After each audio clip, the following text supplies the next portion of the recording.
Hi, everybody. It's Nancy from For Your Canine. Joanne from For Better For Worse. And Lisa Bataska from Canine Defined. Hello. Today we're going to be talking about dog-to-dog interactions, which have been pretty interesting already. So, our dog-to-dog introductions. So, Lisa and I have new puppies. So we thought this would be a really appropriate topic. And basically, and it's not only for puppies, it's for all dogs. Kind of some little discussion. We don't have a lot of video, but some video on how to introduce dogs or some of the things to do to make your interactions successful. And to kind of make sure that everything goes well. I know one of the issues we all deal with is people wanting to introduce to dogs really quickly, and sometimes, unfortunately, if it goes bad right away, it's just it's difficult to recover from that when you try to introduce when you try to get them to coexist together. So we're always slow is better. To make sure that everything is goes well or has the potential of going really well. So yeah, Carol, our puppy. I think Lisa, how old is your puppy? I've had him for a month. He came to me about 3.5, 4 months old, close to that. Yep, 3.5 months or 3 months and a week. I've only had my puppy for a couple of days, so there you go. Yeah. So anyway, it's one of those things that we wanted to kind of discuss, and with we have multiple dogs in our home, so it's I thought it was a pretty timely topic to help to bring it on home because my home is in a little bit of a flux because of the puppy, so I wanted to talk about it. And I know a lot of people ask us all this all the time, but one of the things we see more often, and Lisa and Joanne can jump in, is people trying to just let the dogs work it out or rush in to introduce the dogs, and then there's a problem or a situation, and then it just becomes more complicated after that. So people tend to be in a more of a hurry introducing their dogs, wouldn't you say? Absolutely. Yep. And I think and you're right. I think it's like true for not just puppies, but also like rescue dogs, right? I mean, Yeah. it's crazy. It's like, it's kind of interesting. Like, and right now I have a puppy, and then I also have a dog that I'm working with, a little rescue foster-ish dog. And she's a little bit odd with other dogs. Like she's a little inappropriate, uncertain. So, but it was interesting, like, Riff, when I brought him home, I have video of him. A friend of mine videotaped it. I sat down and had him in my hands because I could see how like bold he was, and all the dogs were crowding him. He's like, "Hey guys, hey guys, hey guys." Well, this other one, the little foster pup I have, she was kind of like she gets super nervous and hair full piloerection all the way through her, from the nape of her neck all the way back to her back, and it was like inches. And then her tail was tucked and snappy and stuff like that. So it's interesting when you introduce different kinds of dogs. It's why it's important to have really dogs that are super appropriate to try and help that dog learn, how to handle stuff. So Right. So yeah, and it's one of those, especially with a puppy. Those of you with puppies, it is super important that you do it right, because it'll set your dog up for success later on. So it's I can't stress it enough, and so I'm always erring on the side of caution than not.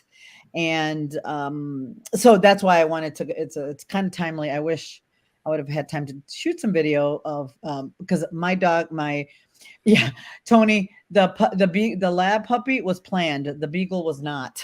So so we were going to add a lab, but we were not going to add a beagle and a lab. So yes, I have both. I have a rescue dog, and I also have a new puppy. So yeah, it's been challenging. And the beagle has been with me 2 months as a foster, but the first week of the beagle being in my house, there was no dog introductions happening because she was extremely stressed out, and she didn't want to eat and wouldn't come out of the crate. So, you know, obviously that's a case where if you try to intermix or introduce a dog like that into your pack right away, things can go pretty bad pretty quickly, especially for the foster dog, right? Because she was very unsure and still is learning new doggy skills, right? Because they don't have any, or she didn't have any, and the puppy has to learn them. Just because as he gets older and as he develops, it's going to change. So so this is really kind of important, and and I don't know, I don't know if you would do it differently, but for rescue, I'm really big on letting the rescue dog just kind of have some time not interacting with the other dogs. They can be around the other dogs, but you know, but having where she can be around them or see them, but not have to interact with them. So I think that's kind of where I gave her lots and lots of time before we introduced her to my other dogs. Someone just realized that I was holding Nancy's puppy. So I'm going to be thoroughly investigated. Yes, because how dare you smell like puppy. I know, right? So yeah, it's one of those things you want to. I know. Smell puppies. So Sorry. we definitely want to kind of talk about both puppy and rescue, because it really is, it's similar, but there's some changes or differences that you might do, right? Joanne, how long was it before you introduced Roscoe to your other guys? It was a month. Oh. I know that seems like a really long time, but you know, he didn't live with other dogs and he got adopted out as a puppy, so all he knew was his litter mates.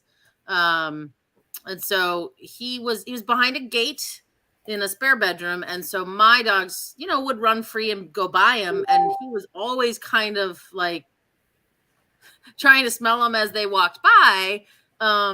So he was sort of wanting to meet them, but my dogs were like, ugh, like, you know, you're new, we don't like you yet.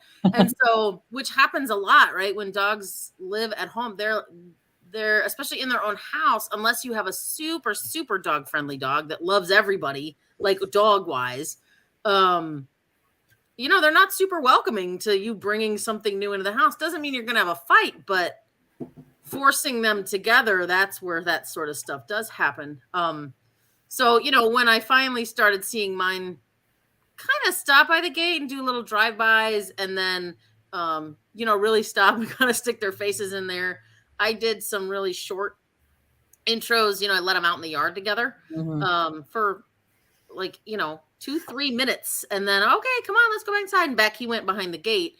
And then just slowly more and more time in the house. And now he's totally, I mean, again, it was probably because he spent a month kind of doing the super teeny tiny things. When I let him out, everyone was fine. So, yeah.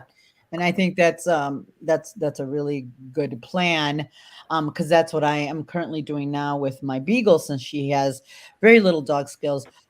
She has met and hung out with Tango because he is one of the dogs that likes everyone. And my little older dog, my lab, has met her, and they go out together in the yard and things like that. But the Beagle still doesn't have really great doggy skills, so she jumps on my lab's head a lot. And my lab has been very, very okay with it, but I don't let it last for long. And we're trying to get the Beagle better doggy skills so that my lab won't attack her, but if she corrects her, it's going to hurt. So we're trying to not have that happen, especially a dog that's a rescue and hasn't really had a good doggy experiences. It's really one of those things that I'd rather take my time. So while she's integrated, they don't spend a lot of time anything like that, because sure that that things are going to be 100% okay. My puppy, my puppy has met Tango and Jive and all my dogs, but a very, very minimal interactions because of the size differential. And I want to make sure again they go out together, they see each other, they pass each other, but the interactions are very short, like Joanne said, very short and brief. And remember, my puppy has only been here for 3 days, so we're not going to rush that.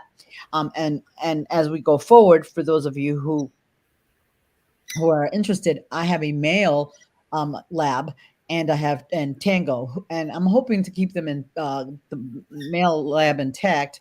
So I want to make sure that the interaction with Tango is always going to be a positive one, so that as he enters adolescence, which is a little bit down the road, we'll have some good experiences for both, and hopefully they will live. It's easier with males; females are a little tougher. Anyway. So that's what we should have filmed this weekend, was Noah, who loves most dogs, right? It's so funny. He had a weird experience with a puppy trying to nurse on a part that it shouldn't have nursed. And so now he's a little like, I don't like the puppies. So Nancy, her lab kind of was like, hey dude. And he was like, nope, I don't want to look at you. I don't want to look at you. But we let him out with the beagle just because we know our dogs really, really well. And they had the best time running around her kitchen, right? Because he didn't care that a female was going to jump on him. He's like, oh, potential girlfriend. Yeah, he was totally fine with that. Yeah. So it's one of those things, especially when you don't know. Like, remember, with a puppy, it's a brand new being, right? You don't know your puppy 100%. And you want, as those of you with, like, Carol has a young 3-month-old puppy, Lisa has a young puppy, and she has a real little dog. So it's even more important. You want to make sure that those interactions are always positive. And I always want to tell you, you always want to keep those positive when they're young. It's just, I can't stress it enough. I cannot stress it enough. It's like, I promise it'll go well in the long run. And time is relative. Joanne said a month was long. I had a client that had 2 Akitas. It was almost 6 months before they were working on things in the house and how to acclimate them to each other. But before they spent lots and lots of time together, it was 6 months. But it was totally worth the wait because they got along well all the way to the end of their lives, and it wasn't a problem. So, and if you think about it in the grand scheme of things, 6 months versus they lived together for, I don't know, 8 years, 9 years in harmony with no problems. So 6 months is a drop in the bucket to make sure that that they're getting along. Anyway, so I know the puppy nipping is, it's brutal. I don't miss that at all. No, I have to say, for my puppy, in terms of the nipping, like, yeah, he mouths and stuff, but I redirect him to a toy, and he's pretty easy to redirect. He likes to tug. He likes to retrieve already. I'm like, I love you. I mean, because it's so much easier to deal with that, right?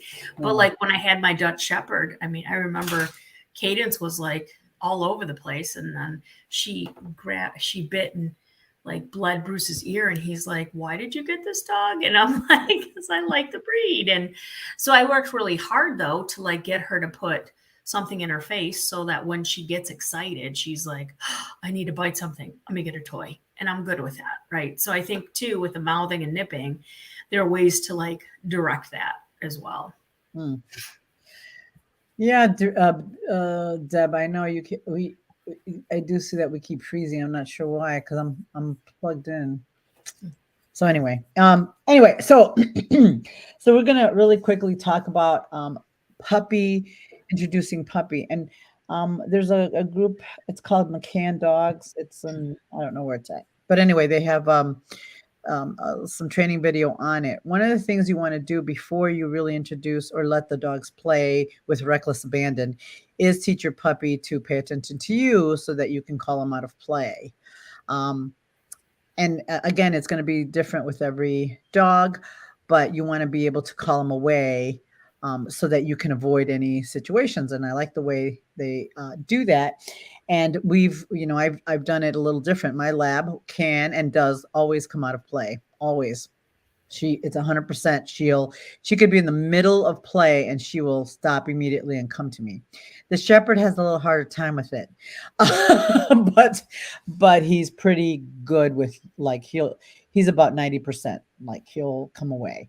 So that's one of the things you want to teach them first, is to in the presence of another dog, be able to come away or come back to you, in order to be able to redirect them if needed, or keep them safe, really, from a safety perspective. So especially with young pups, super important. And for the rescues, it's a little more challenging, because you, depending on the baggage and all the other stuff that they come with, might be more challenging. But with a puppy, it's a much easier setup, right? So we have a little video about, and she's kind of talking about how she does it. She just does a lot of teaching the puppy to come away, and teaching the puppy not to, and she does, and this is the second step that I'm going to show you, a second step versus, she doesn't do that like right away. So I wanted that to be very clear. And yeah, I got your video, Lisa, so we will work on that. But let me do this really quick. So this part is where she's already taught the puppy to come away, and she's controlling it with a leash. This is really important too, so the puppy doesn't wander off. Even though when they're young like that, my puppy will follow me really well, but he's 8 weeks. So this is where people get confused, right? They think that the puppy's always going to do that. Well, they're not. You have to teach it and train it. Right now at 8, 9, 10 weeks, they're going to do it pretty easily, because they want, that's the age they are. But as they get more mature and more confident, that's not going to be the case. They're not going to stay with you forever. So it's really an important piece of it, right? So I will share my.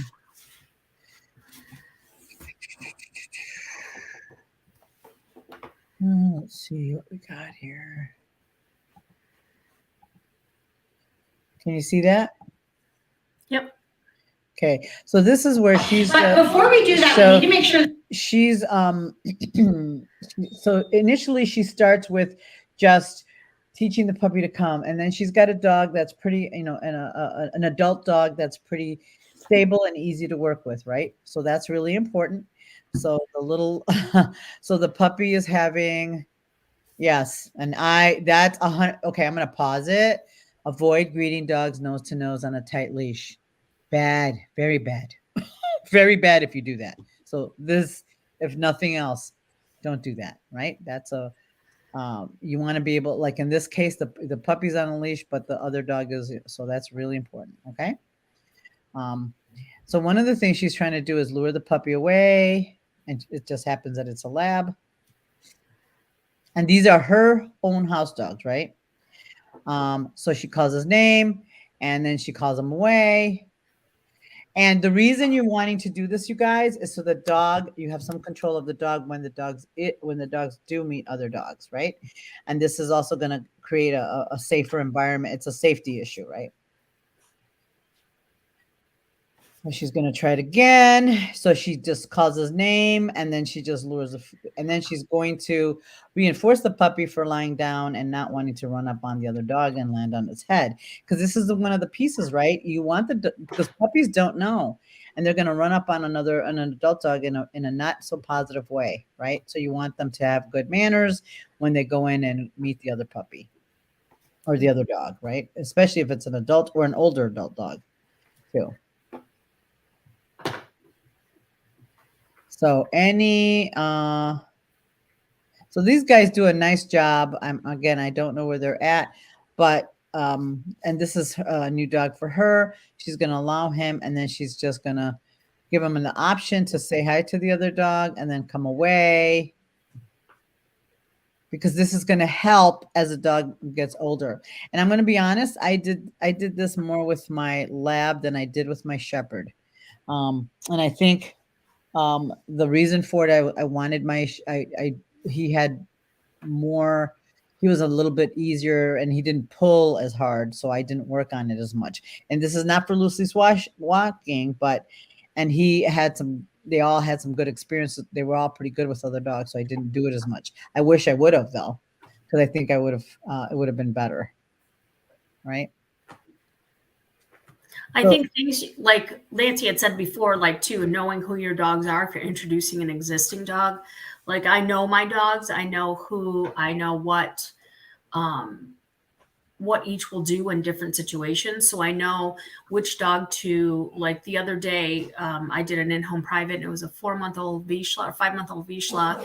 At 4 months old, he was attacked by another dog walking down the street and the dog went for the belly and it was pretty severe. So then when they had the Halloween and stuff, they took the dog with them for Halloween and the dog was approached by another dog that was forward coming towards him and he panicked and was like climbing up the person. And so I met with them. I saw the dog. He seemed pretty resilient, like pretty, didn't get bothered by much. He wasn't super hypersensitive.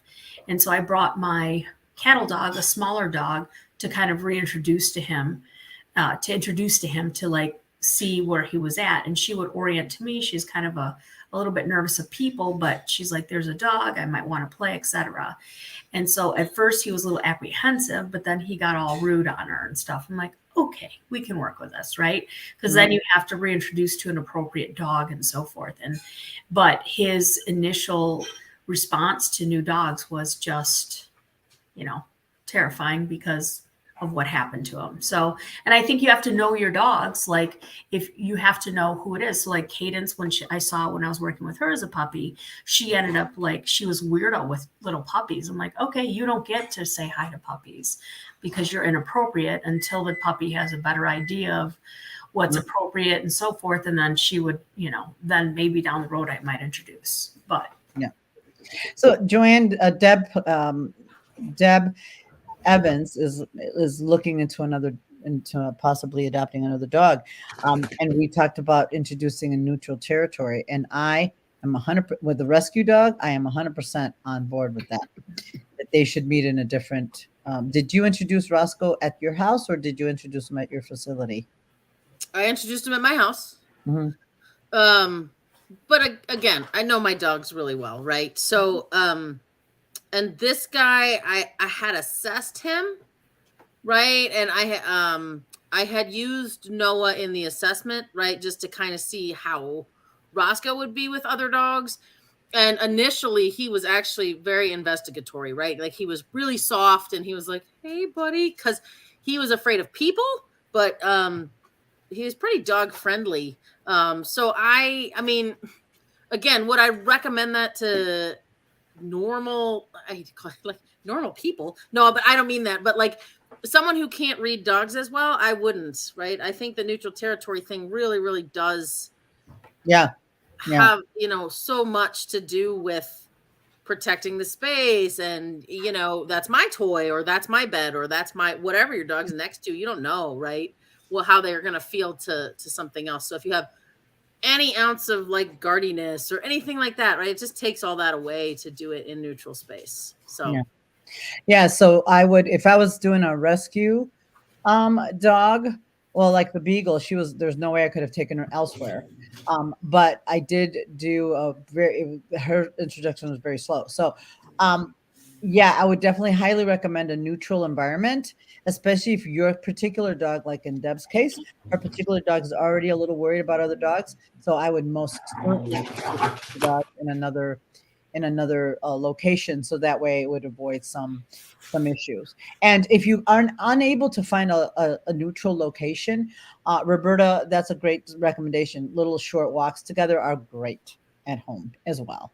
Like you can go for a walk in the neighborhood with both dogs and then bring them in the house. And again, we're big on gates at my house. We'll put the gate, make sure everything looks good before we do, no gates. So that's another option as well. Doing a short walk with the new dog is another really nice possibility and option, and you'll give you a lot of information on that. But if you have the ability and the options to be able to introduce introduce them at a neutral area, that would be fantabulous, right? And then some dogs can be overstimulated, like Andy's lovely, wonderful, darling lab, chocolate lab, little much on the other dog thing, just very excitable and things like that. So, if she would ever, let's say, if she would ever want another dog, you definitely would want to teach your current dog some impulse control and all that, which she's currently doing because her dog is young adolescent, so his manners are kind of still working on those, right? So like my two dogs are 5, so they're a little calmer and they're not so introducing a younger, a puppy. But I also want to make sure that everybody has a good experience because this is a lifetime, right? So like my puppy has met everyone, but has not spent tons and tons of time together loose and things like that, because I have to be real careful that that puppy has really good experiences. And if my lab or shepherd, even though the shepherd won't, has a problem or whatever, we want to make sure that we set them up for success, right? So teaching the puppy to come to me first and come and give me the attention, which he's very good at, will then serve him well as he learns and meets other dogs. Yep. And if you're gonna do intros, one of the other things I like to do it. Do something with each dog individually first, right? Like, and don't wear them out to the point where they're tired and crabby, but like, play a nice game, 5 minutes of fetch, or go for a walk, or do some tricks, do a little puzzle, play some brain games, something like that, just to take the edge off, right? Like if you've been gone all day and you're like, oh, brought this dog home, we're going to intro it, and my dogs have been home all day. Don't do that. Like, right.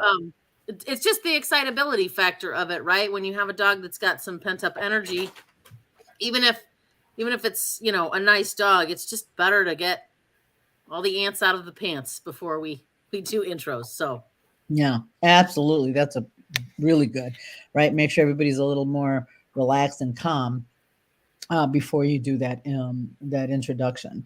And I'm really big like using gates and all that where they can be around each other, especially like for my rescue dog. She wouldn't come out of the crate for a week. She wouldn't. A lot of stuff was very scary, so I didn't want my dogs to scare her. So she was on the other side of a gate for a very long time until she was feeling comfortable in my house, right? Because that particular dog was afraid of noise and sounds and everything else. So we had that to overcome before we were looking to introduce her to other dogs. So we did that first, and that was like the priority was getting her comfortable in the house, and then eventually she would be with the other dogs. And to be honest, she's with all of my dogs except my lab at the time, because my lab can be, like I said, she's very inappropriate, and my lab right now has been really wonderful. But I didn't want that particular dog to have a really bad experience. Even though my lab would give her a correction, it was going to hurt. Say it. I have a question, just because I have never owned littles, right? So like Lisa, you could hold your puppy in your hand. I mean, when you first brought the puppy home. So, what is your next smallest is Pan, right? The little cattle dog mix. Yeah. Well, Ivy, they're close by size, by weight, but Pan's a little more leggier. Ivy is a little more stocky. So, they're close in size, I think, so to speak, between the two. So, yeah. So, where comes the factor of you're holding something, right? Versus, I don't want to put you on the floor because one little swipe and you can go flying across the room, right? Like what's your thoughts on,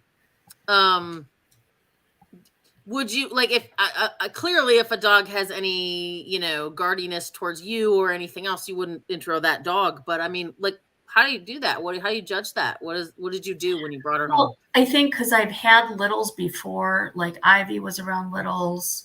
I'm trying to think Ivy was around the littles for a bit, and then my little ones when I used to have Papillons and stuff like that, Zach, Zoe, Max, Lily, the Shih Tzu, the Papillon, the Pomeranian, and they kind of learned to respect them because they could hold their own kind of thing. Like Lily was a little Shih Tzu, and she was maybe 15 pounds, and she could back down dogs. She's like, get out of my way, I'm coming through. And she had no fear, right? So there's a difference, right? If the dog, I think there's a sociability and tolerance aspect of the dog. So like, for example, I didn't know anything about Riff. Like I talked to the breeder, and the breeder actually also bred Irish Wolfhounds. Wow. And Pavians, because that was her husband's choice. And so Riff was around the big dog, so he kind of had some savviness, right? So I kind of knew that going in, and I was like, okay, well, that's good information. And Riff thinks everyone's his friend. That's to a fault, right? Because he doesn't know his own size. And I'm not going to lie, has he gotten like stepped on or, you know, accidentally thrown because somebody tugged too hard? Yes, it happens, unfortunately, right? And like he was holding a tug and Tenor went to pull him, and there goes flying Riff across the room. Like, oh shoot. So, you know, I'm like, darn it. He's like, right. I'm like, I'm sorry, come here, you know. So yeah, I mean, there's a sense of, you know, I don't let them unsupervised alone, but also Riff is not, he's not worried about size, right? He kind of knows his own place, and he's not super concerned. So there's a sociability and tolerance to it, that for him at least. Right. You know? Whereas like with Ivy, she's a little more defensive with other dogs that she doesn't know that are approaching. She's like, you be careful of where I am. Where Riff's like, okay, excuse me, I'll step over here. You know, so there's a whole nother aspect, right, of personality that goes along with it. So Right. And for yeah, because you definitely have to be the size differential. Like right now, my lab puppy's very small, so Tango is very excited about him, but I have to be careful because Tango's, you know, very big. As he gets older, I think it'll be less of an issue, right. and I will continue to monitor that. The other thing, and this is on the video that I wanted to show, which is really important. Lisa does this a lot, as I do, is you want the puppies to be calm when there's dogs out and about. So this is a really good, I love like the puppies in the crate. She's got a dog out. He already needs to understand that he needs to be calm in a crate when the other dogs are out and loose, because when they're puppies, they can't be out all the time unless you're watching them. Like right now, my puppy's in the next pen, even though my husband's watching him. He can't be out all the time unsupervised, so he has to be able to handle have some, and also the adult dogs need some downtime too from the puppy, because it's a lot, and it's real, and again, Lisa does this all the time, and it's good for emotional control, and I do too. Like the puppy there's other dogs and they're walking around, and you need to just chill, and I have a cat too, and I think this is also important for rescue dogs as well. I like that the rescue dog needs to be able to be relaxed around the other dog if the dog's able to be crated, and it just gives the dogs a little bit more impulse control and reinforces the puppy for being calm when he sees the other dog. So this is another part of it, right? It's another part of having of teaching your dogs appropriateness when it comes to being around the other dogs, because it's not only about playing and getting them along, it's just teaching them really good manners, right? And dogs passing by and all that. That's really important for crates. That's why it's important that your dogs they can handle other dogs coming up to the crate and other dogs walking around and getting past it, so that they don't have a problem as they get older, especially those of you who are thinking of doing dog sports. So it's really an important part, a little piece of it, because a lot of people get so wrapped up about they should play, but there's more to it than that, right? When they're young, they need to be able to be okay with the dog in a crate and the dog and walking around loose and things like that. It's really an important skill that I think that they should have, especially like for me, especially, you know, my dogs are going to go to dog shows and stuff. They have to be okay with that, right? That's a really good question, Susan. Doesn't the sex of the puppy versus the adult dogs, like female adult and male puppy meeting, change the introduction timing? Puppies have a license. Yes. Right? They do. It's just like I don't know. It's got to be some sort of genetic passed down from hundreds and hundreds of years ago, right? That is a baby, and we treat babies differently, right? It's like you don't go up to somebody and be like, "Oh, let me hold your baby," right? You're very gentle and you're very kind, and you do things kind of quietly and slowly. And I find most dogs that don't have dog issues, right? They understand that. They let puppies get away with things that if a 6-month-old did it to them, they would absolutely get put in their place, right? They let puppies crawl all over their face and stick their heads in their mouths and, steal their toys, where that you don't see that happen. It runs out about 16 weeks, give or take. Yeah. Right. And you'll start to see the adults like, okay, that's enough of that. Right. I said no running in the house. So they definitely start to put, yeah, right. They definitely start to put a lot more rules. So you guys go ahead and answer, but I don't see any sex differences when they're true puppies, under, 3 weeks or 3 months or under. I don't see any kind of sexual sex doesn't matter. No, I think it depends too. Like you said, it totally depends. I had Lacey, who was Miss Rule Setter from the get-go, regardless of age. Don't do that, puppy. And so she was like the mean auntie, be careful, she gets angry, be careful where you step with her. And so she would do tons of rule setting and she actually rule set really well with young puppies. But then as they became teenagers, she wanted to play with them. But she wouldn't play with puppies, right? Now, in the case of Tenor and Riff, they're both my 2 intact male dogs. And Tenor's oh boy, he's 4 or gonna be 4. And he lets the puppy climb all over him. But he's it's a little dog. But I did post on YouTube, my Facebook page about how Tenor had a toy and Riff wanted the toy and he's trying everything he could to get the toy. And Tenor's like, no, you can't have it. So yeah, I think the rule setting happens. I think it depends on each dog, but I would agree with you. The dogs that have less dog to dog issues are a little more fair and appropriate for sure. Mm-hmm.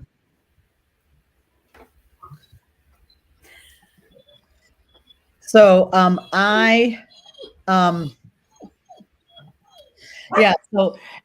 because I have so Susan, one of the things that I am going to keep my eye on, since I have an intact Sherman Shepherd and this puppy will be intact for a little longer, I want to make sure that the interaction between my Shepherd and this puppy is really, really solid early. So when that dog goes through adolescence, and I will monitor that pretty closely to make sure that it remains a good relationship. So for example, but I also chose these dogs based on some of that, right? My Shepherd loves all dogs. He pretty much, there's not been too many dogs he hasn't found delightful. So that's good. And the Shepherd is also the lab is very deferential. He'll back down. If he gets corrected, he'll immediately be like, okay, that's fine. And he won't challenge. So chances are pretty good that they should be getting along well, as long as I manage that interactions as the puppy goes through adolescence. That's the key there, where the sex comes into play. It doesn't matter now that he's a puppy because he's a baby, but as he becomes sexually mature, it's going to matter more. And I have to really be on top of that to make sure it stays good through the puppy's adolescence and into adulthood, so that they'll maintain that good relationship as they get older, as the puppy gets older. Right. Yeah. Melissa's interesting too. Newton's getting a sister at the end of the year. So excited. I already have her kennel out and he's intrigued, poking around in it. Is that a good idea? Am I being premature? I mean, not for 2 months out at the end of the year. It's not. You're going to change the environment a little bit. It's a good thing.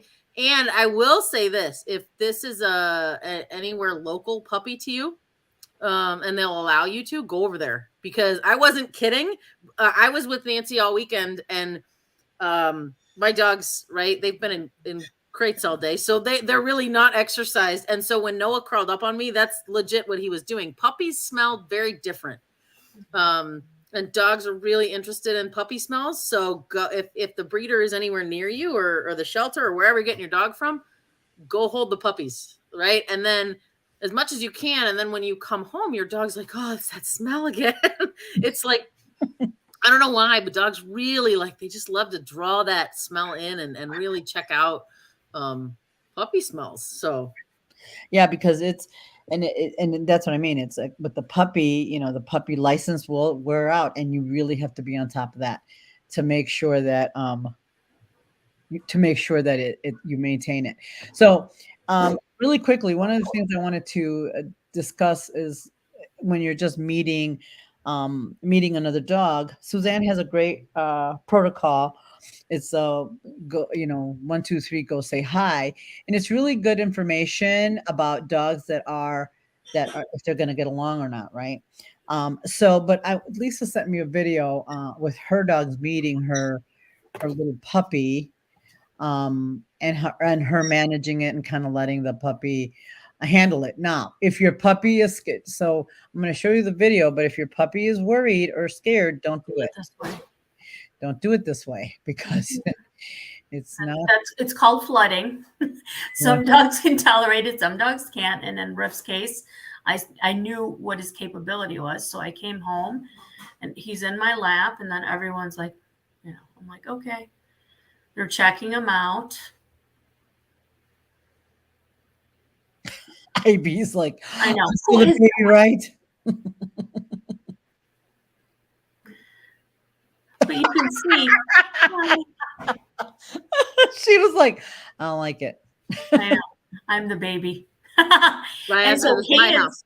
Don't forget Cadence, the Dutch Shepherd right there. She's a little weirdo with puppies. So I let her, and he was like, okay, but you see how I'm helping protect him. And I know my dogs because I use my dogs across the board to help with other dogs, depending. And Tenor's like, I don't like it. I'm going to go talk to the people. But I know who my dogs are, and I know who I can introduce them to appropriately. In this case, this is not what I would do. If that puppy showed me that he was worried about anything, there's no way I would do that. The right. interesting thing that I noticed there, right, though, is what's your Dutchie's name? Cadence? Cadence, yeah. So, when she comes up, all of a sudden he's like, yeah, here for a little bit, right? Something's different with you. I don't want to make. She's a little uncertain. You could tell by the way she approaches and everything, and he picked up on it right away. That's when I was like, he gets it. But I'll tell you, when I take dogs, if I periodically, because I'm a nutball, but sometimes I'll take dogs home from the shelter and stuff. And if they're having specific issues, then we work on introduction or getting them to have an opportunity to kind of expend some energy, etc. They're usually isolated. Like when I brought Ruby home, which is a 8-month-old Malinois that I met, she couldn't stay at the shelter. So I'm like, you can't stay here. So I brought her home. I had her for 6 months until I found her home. But with her, I had her socially isolated where if she wanted to take space, she could. She wasn't going to jump the fence. And my dogs were like, hi, do you want to say hi? And then eventually, little by little, we got slow introductions, and she was still jumpy. And then finally she was like, okay, these are my people. But she was highly reactive to other dogs. And I don't know if anybody finds that too. If they're less confident, and she was 8 months old when I got her. So I don't know what her history was. It sounds like she had no interactions with dogs, which is not great for that particular breed. But we kept distance and everything, but she was still reactive around other dogs on a leash and so forth at a distance.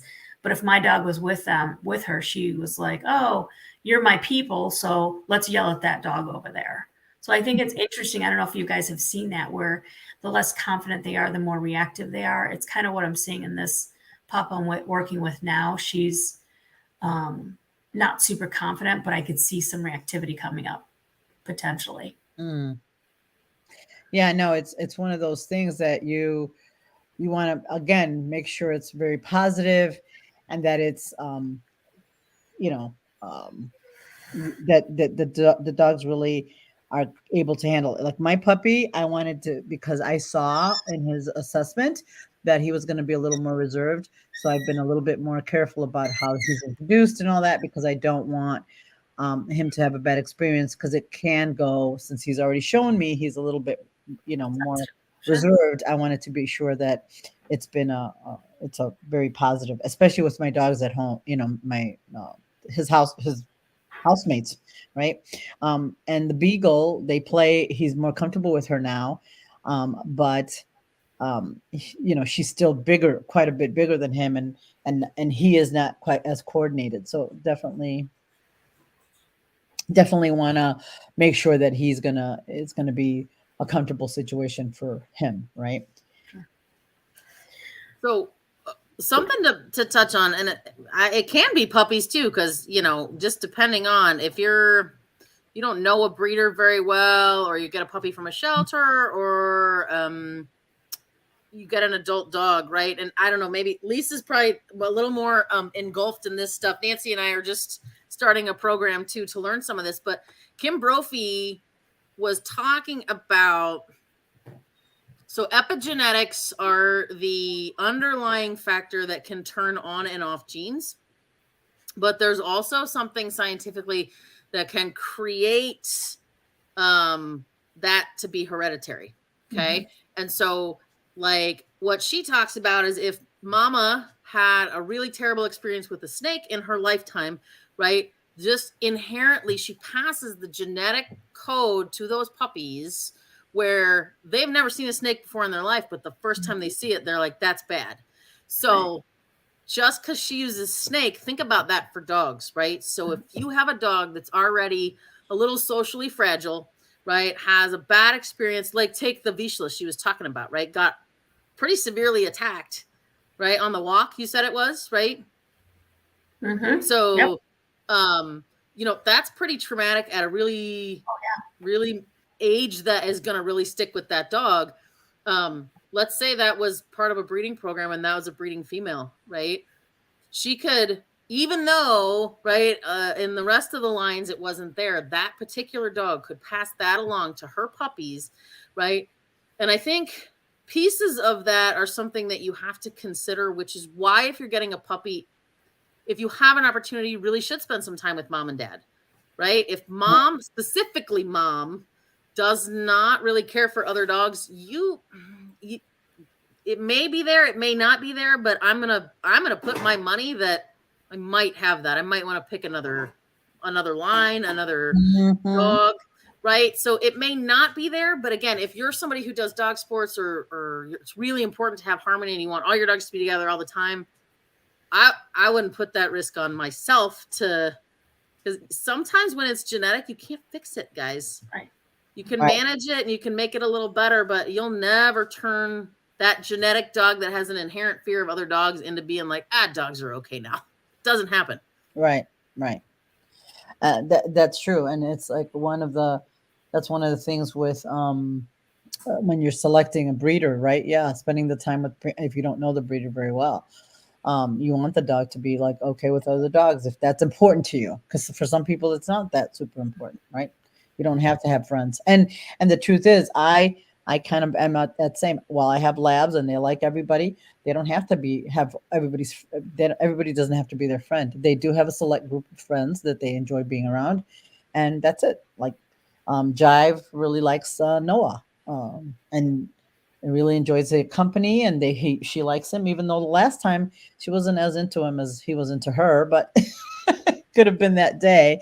But she's pretty into him, but she's very clear that she's not really a fan of Bam. No one's a fan of Bam except for other Dobermans. Doberman girls like him, that's about it. But she's not a fan of him, and she's like, yeah, I see what's going on, and that's I wish we had a video of that, because that was so clear, right? Like, you ever been in a conversation with somebody and and you're like, yeah, okay. Well, got time to go. And then you're like throwing every social cue I know. Like he's at the gate, and she's like, ugh. Like, if she could have rolled her eyes, she was like, He's like, come on, man. I'm really awesome. You'll like me if you talk to me. She's like, get away from me. And then Noah can come up and she goes, hey, how's it going? What's up with you? He can do things that she would never allow another dog to do. Right. So he has a half puppy pass for Jive. Yes, she does. Why? I have no idea. Like, and this is the first time in my life too, when we talk about dogs, you guys hear me talk about my boys. Like, it's the first time in my life I've had two dogs that really just, they've never had a problem. They just don't like who the other one is. It sucks, right? They're like, I don't like how you breathe. Well, Like, I don't like you. I don't like you either. Okay. So it's, I don't know why I never thought that was like a thing. I mean, you know what I mean? Why wouldn't it be? Well, sure. So I wanted to do and this is an old video that's been around a long time, but it's one of the things when you're out and about with your dog, you really want to be thoughtful about it. Stop it. When you want to be thoughtful about what you're seeing and what it allows you to read other dogs, and it's a great idea to be able to read it, right, when it's somebody else's dog. So hold on a second. And this is an old one, Lisa, and I know Joanne's seen it too. Oh,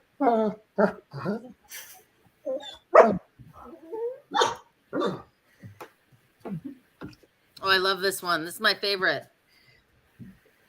Yeah, this is, and I know a lot of you have seen it already, but it's really important. It's really important that you keep an eye on it.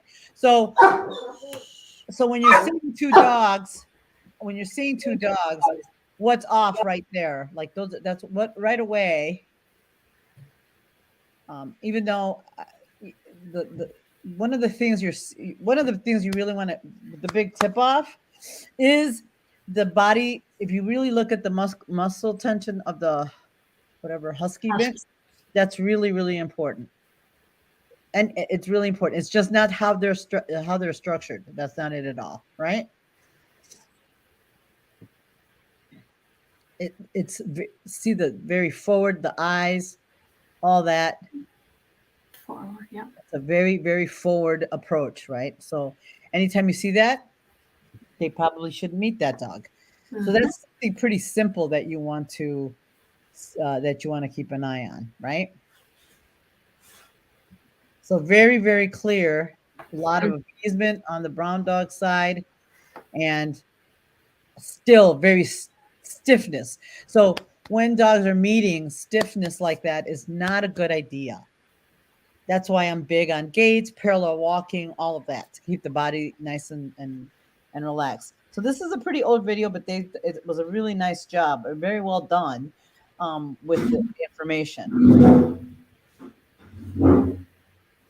So the little brown dog wants to know. It's no question that the other dog is really inappropriate, right? So this is where that skill of calling your dog off would be a great idea. But unfortunately, without the leash tension, by the way. Yep. Yep. So the tightening of the leash, and that's when things go south a little bit, right? And this is a very, I mean, this happened in a millisecond, but they slow it down to illustrate the point, right? Any kind of stillness and stiffness, if you walk away with nothing else, is never a good idea. So that's why I'm so careful about dogs, meeting dogs on leash and not going through all that whole process before allowing them to meet. I'm big on taking my time with that. Like, I'm not really big on rushing it because nothing good will come of it. So Right? I think the thing you have to think about too is when the dog is owned, it's very different than if you're working in a shelter situation or rescue. They don't have the time, right? So gates are important. Like when we introduce dogs, I usually put them in between gates to see their excitement, see if they start slowing down before ever letting them say hi. And then we have them drag a leash in case of anything. Mhm. It's very different. I think, like I wouldn't have, I work a relationship first with the dogs before ever letting them greet other dogs, because I never think it's a great idea for dogs to greet another dog in a highly aroused state or super excited. I think that's just a bad formula potential, and you don't know how the other dog's going to handle it. So when we work with dogs, we usually generally like to teach them to ignore the other dog in the presence, right? Because those dogs who do get to interact with dogs quite often, and I'm thinking like daycare, dog parks, stuff like that, they get overexcited. And if their behavior is too much, the other dog who may not be accustomed to their play style or how they interact can take great offense to that, right? So, and then you have a discussion, and then depending on the age of the dog or what their history is, you can either exacerbate or, what their thoughts are about who that dog is and what it is to meet dogs. But like in the shelter situation, I will tell you honestly, yeah, we have the dogs hang out. So if we have somebody coming in to greet a dog, we're outside, we'll usually have them hang out a little bit and see how they respond. I really watch the dogs to see if they're stiff and still and orienting to the dog or reacting to the dog. And then we try to get them to settle. But it will tell you, like, I'm going to be a little more, looking on the err on the side of caution for a dog who's a little more concerned. Like I've seen it both ways, where the incoming dog, I remember, was a nervous dog, and he was like, I don't want a friend. I don't want a friend, the entire time he walked in. And I'm like, do you really want to have a dog? Because your dog is saying, I'm not interested. And so then they picked this one dog just based upon who the dog was. And I'm like, this isn't a good match. I go, if you're going to do something, you want a dog like this. So I brought the other dog out, who took the correction and was like, okay, maybe later we'll try again. You know what I mean? So I think that's information too, like the body language of them, but then also respecting what the dog is saying. If the dog's like, this is too much and I don't want to, then, don't make them. Right. And also, piggyback to that, you want to also figure out what you really want with your dogs. Do you want a playmate for your dog, or do you want the dogs that can just live together and be okay? Right. I'm kind of a big, I want everybody to be able to live together in harmony. They don't have to necessarily play. If they do, it's a bonus. But as long as they can coexist happily and without, because they'll have enough social time, and if they have a couple of friends, that's enough. Right. My dogs don't need a ton of friends. They have enough of a busy lifestyle, and they get to hang around dogs that they do get along and like on a regular. So they don't need to have to like every single dog. As long as they have some good quality dogs that they can hang out with, I'm good with that. Mm-hmm. Right. You're on mute. You're muted. Hi.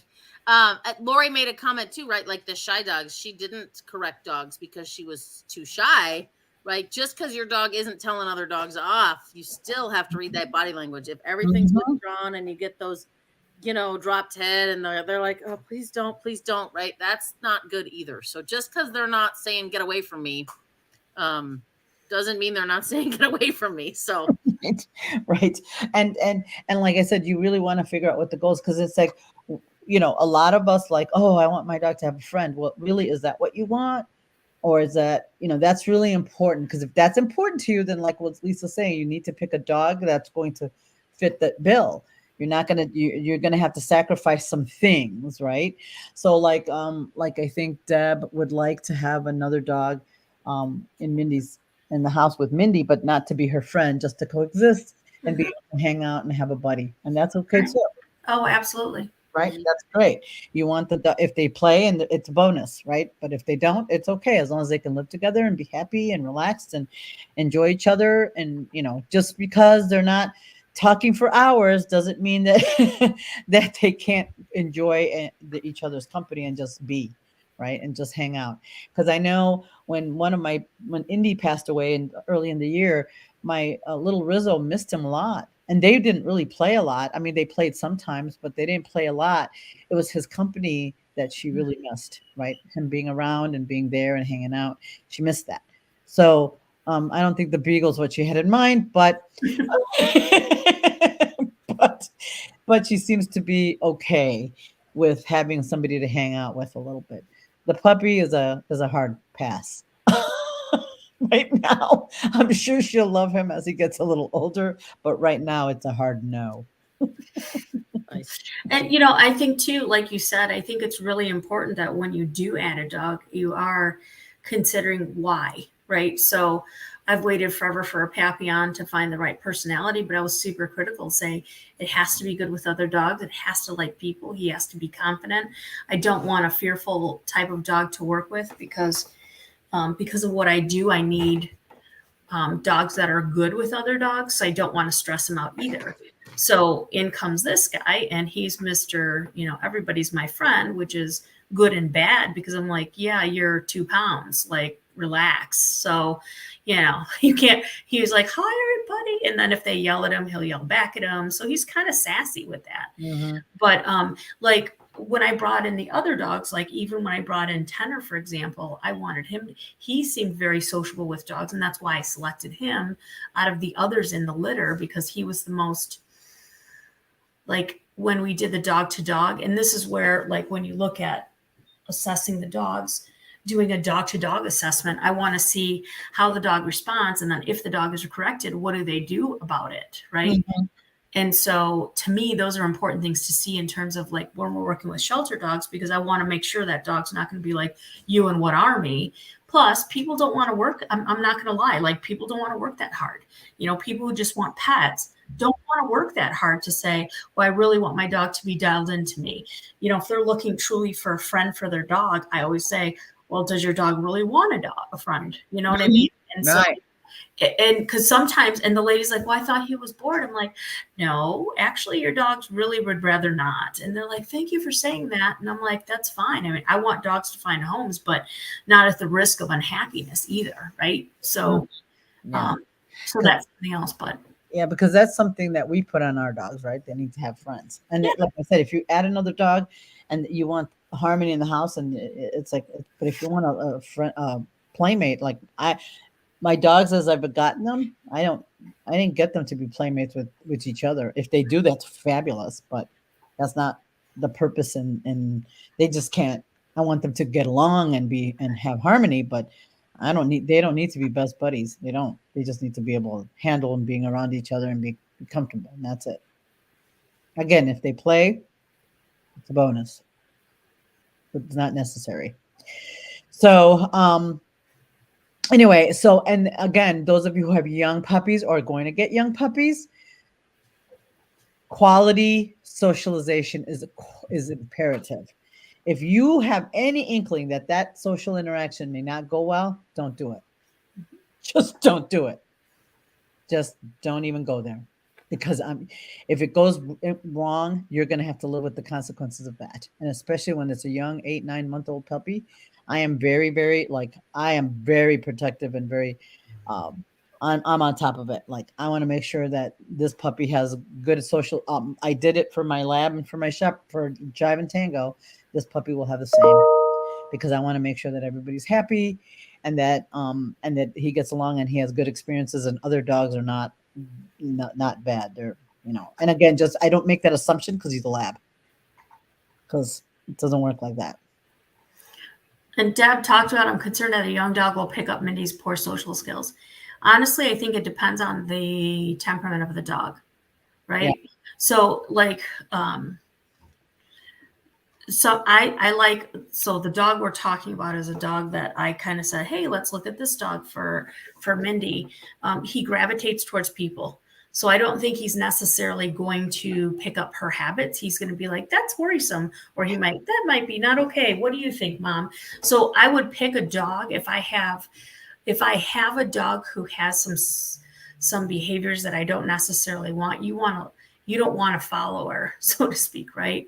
To follow that particular dog. You want a dog who's a little more resilient, who thinks about things, but then kind of questions it, if that makes sense. Mm-hmm. So to me, those are some of the things that I would look for.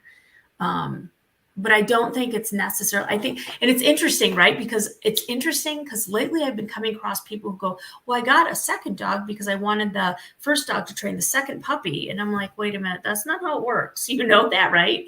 So I think that's a common misunderstanding because I think it's so individually based, Right. you know, and then it depends on what that dog's exhibiting, the other dog. So, And to be fair, I always, my dogs spend a fair amount of time when they're young apart, meaning they have their own time and all that. I do it anyway, because so that they can grow into their own, so they're not with the other dog all the time. So if you do that, which Deb, you probably will, I don't think you'll have a problem because, the dog, one dog will come, the other, one dog will have one night, the other dog will have another night, and they get to be that time apart. And I do that with, even though my two dogs come to work with me all the time. When they were young, I would leave one at home, the other one would come. So they would be okay being apart. And I understand about the social skills because my beagle still is worried about stuff, but it doesn't seem like my lab puppy is really tuned into that. He's not picking up on it. He's like, oh. So he's probably a little more resilient and not as. No, he looks at her like, what's wrong with you? Which is good. I'd rather have that, right? Right. So, and I think, but conversely, I think in Joanne's case, since Noah and Fire don't worry about that much, it's really helped Roscoe become a little more confident. So it's interesting how it can go both ways. And because I think, Noah's not worried about much. So Roscoe's like, oh, okay, I guess there's nothing to worry about. It's all good. So that helps too, right? It can go either way, but they're gonna, as long as they each get their own time and their own independent time, I don't think it's a big deal. Sure. So, I mean, because I can say that for myself, right? Like,